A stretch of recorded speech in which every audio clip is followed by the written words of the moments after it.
Well, if it isn't your pal, Grim MegaAbsol Blaze, and right now is today's the end of August, which you don't know what it means.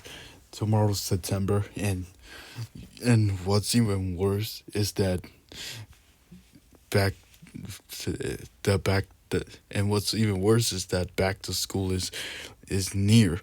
Yeah, I am so not excited for back to school. I'm pretty sure we teenagers are all unhappy and annoyed and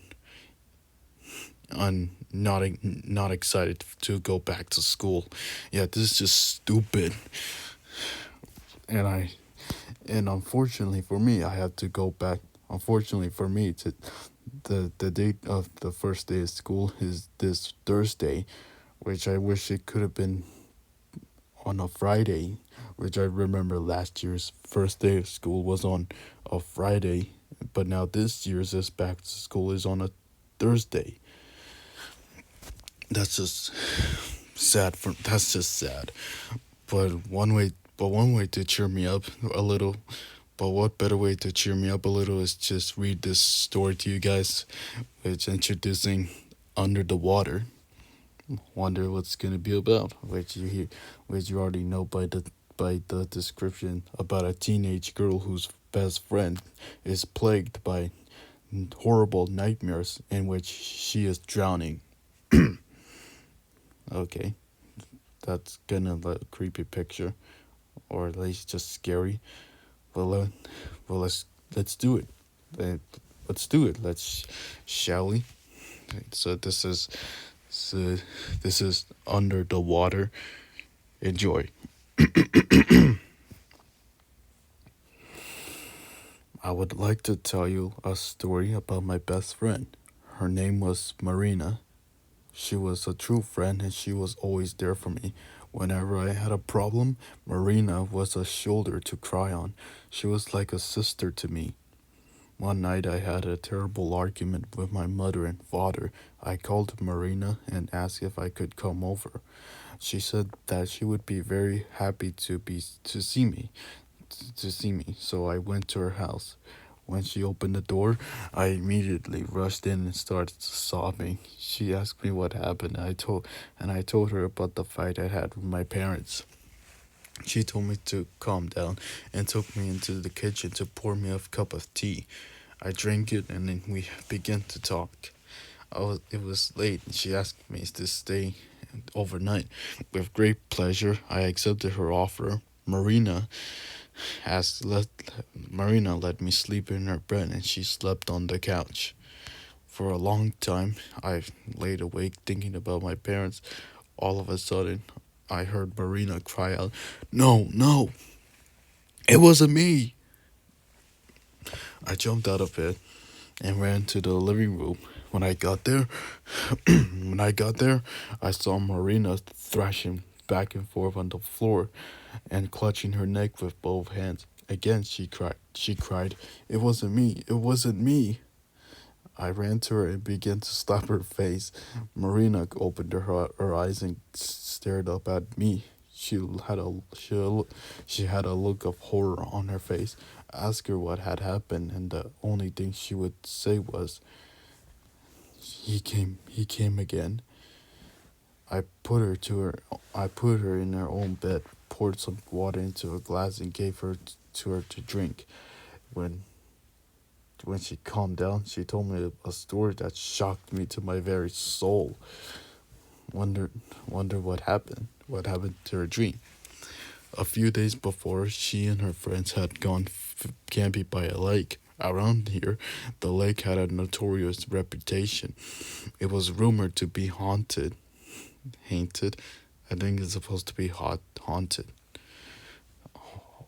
According to the legend, a man had been brutally murdered and drowned in the lake. They say it happened in the 1980s. And ever since that time, anyone goes swimming there at night, he will grab their legs and pull them to the bottom of the lake to drown. When Marina and her friends arrived at the lake, it was already evening. By the time they pitched their tents and built a campfire, it was dark. The night was hot, so Marina decided to plunge into the lake for a swim. She took off her clothes and dived in naked. The water was felt very good, but all of a sudden she felt something hold of take hold of her legs, take hold of her legs and start dragging her down. She only had time to shout "Help!" before her head disappeared under the water. She said that She said that when she was flailing around in the murky depths trying to free herself, she opened her eyes and saw something that terrified her. It was the rotting face of a dead man, and she heard him whisper. Okay, it was the rotting face of a dead man, and she heard him whisper, "Did you kill me?" Marina said she blacked out, and when she woke up, she was on the bank. One of her guy's friends had saved her. She saw her. He saw her shouting and then disappear under the water, and he dived in after her.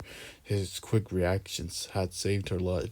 She told everybody what had happened when she was underwater, but no one believed her. They told they told her that she must have been hallucinating when she was drowning.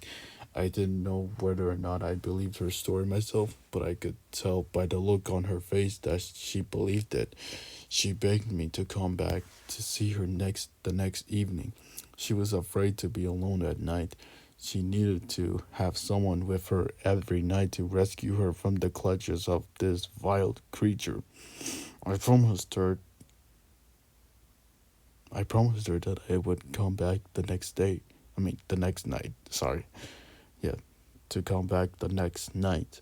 We spent the night together in her bed. In the morning, I got up and took a shower and went home.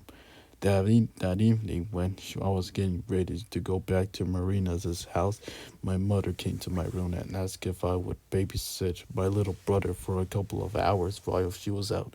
I agreed, but I warned her that I could only stay for 2 hours. She got dressed and left. I called Marina and said that I would see her in 2 hours. She said she would wait for me. 2 hours later, my mother still had not come home. I started to get nervous. But another hour passed, but still no one came. I took a book and began to read my brother a bedtime story. After half an hour, we both fell asleep. I woke up to the sound of keys opening the front door. When I opened my eyes, I saw that the sun was already shining through the windows. I rushed to the door and said that there are parents. They told me that in the movie they met friends and went to see them. They met friends and went to visit them. How could you do that? How could you do that? Wait, I said, and I burst into tears. I ran to the phone and dialed Marina's phone number, but there was no answer. I got dressed quickly and rushed over to Marina's house. When I got to her door, I saw it was standing open, and there were a lot of people in uniform coming in and out of her apartment. I pushed my way inside before anyone could stop me. I saw Marina. She was lying on the floor beside her bed, covered with a sheet. I ran over to her, but someone grabbed me by the arm and said, "What are you doing here?" I turned my head and saw that the hand holding me belonged to a policeman. I told him I couldn't say anything until I knew what happened. He told me that Mar- Marina had died. They thought she had been strangled. After they questioned me, the police took my fingerprints and released me.